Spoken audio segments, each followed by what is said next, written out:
of the Father, and the Son, and of the Holy Spirit. Amen. The CCR-MUMBAI welcomes you all, dear brothers and sisters, for today's daily Gospel sharing. Today's Gospel passage for reflection is from St.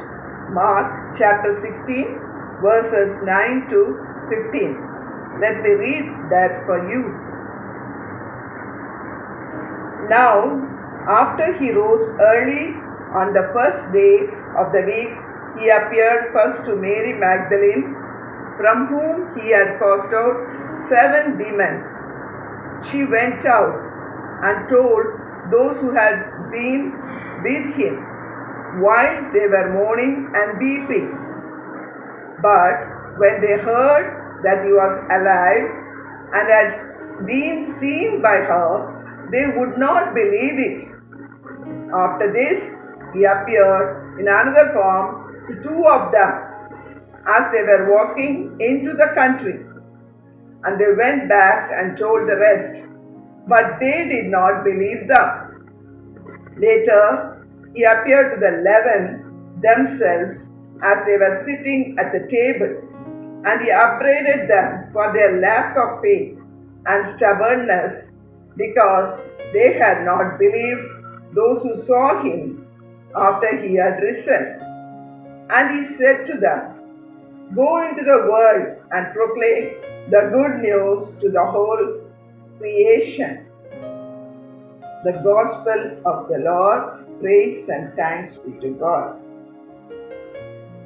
Jesus appears thrice in these few verses. First to Mary Magdalene, then to the 2 men on the road to Emmaus, and finally to the 11 disciples who were in a room sitting at the table. What is fascinating about these appearances is the reaction of the disciples to the testimony of those who saw the resurrected Jesus before them. First and foremost, they did not believe Mary Magdalene. Perhaps they thought that Jesus would surely appear to his beloved disciples before he appeared to a woman. St. Mark emphasized the fact that Mary Magdalene was possessed by 7 demons before Jesus healed her. Perhaps there was some sort of self-righteousness in their thinking. Have you not been like the disciples in this passage? In St. Luke's Gospel, like the Pharisee who praised himself for what he had done, and not like the tax collector. God chose to grant Mary Magdalene the great gift of being the first to see the risen Jesus. Have at times been jealous? Have we at times been jealous that others have been more blessed than us? It was the turn of the 2 men. They were running back in the middle of the night from Emmaus to Jerusalem to tell the disciples of their encounter with Jesus. They too were met with the same reaction of unbelief. St. Mark mentions that these 2 men met Jesus on the way to the countryside. When we think of the countryside, we think of unlearned, poor, unsophisticated. How easily we draw a conclusion about others based on where they come from, and how difficult it becomes for us to accept those who are less educated as are not as well versed in the ways of the society we live in.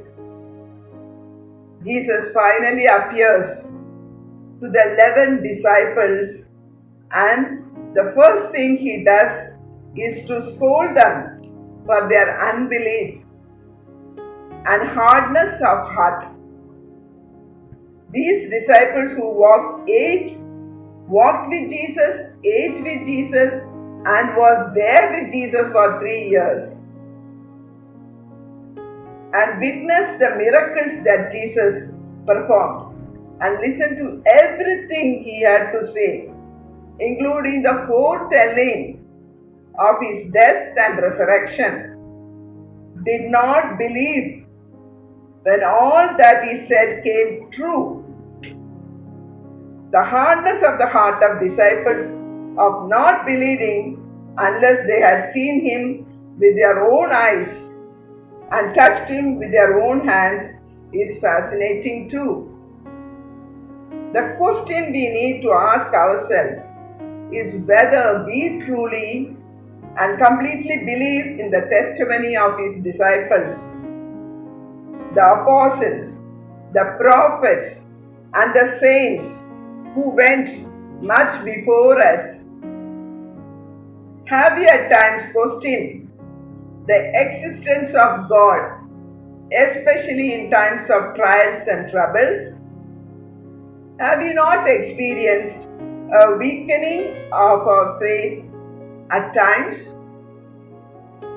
If yes, the Lord today stands before us with the same pain and sadness that he might have felt when he stood before the disciples and asked us, "What more can I do to convince you?" It is only when we truly believe that Jesus has risen from the dead and that he is with us, just as he promised, can we on to become missionaries and evangelizers and obeying his commands to go into the world and proclaim the gospel to everyone. The gospel itself is the good news of Jesus, and unless we possess him, we cannot give him to others. We cannot give what we do not have. Reaching to others, we need the saving grace of Christ, the plan of Jesus for each one of us. Mary Magdalene and the two men on the way to Emmaus, and the disciples called apostles, and millions have encountered the Lord. They went out to the whole world to proclaim the good news. Many had given their lives too. We too are called to be missionaries and evangelizers. Each one is a missionary by a way of baptism. It is not a task assigned to a few, but to every one of us.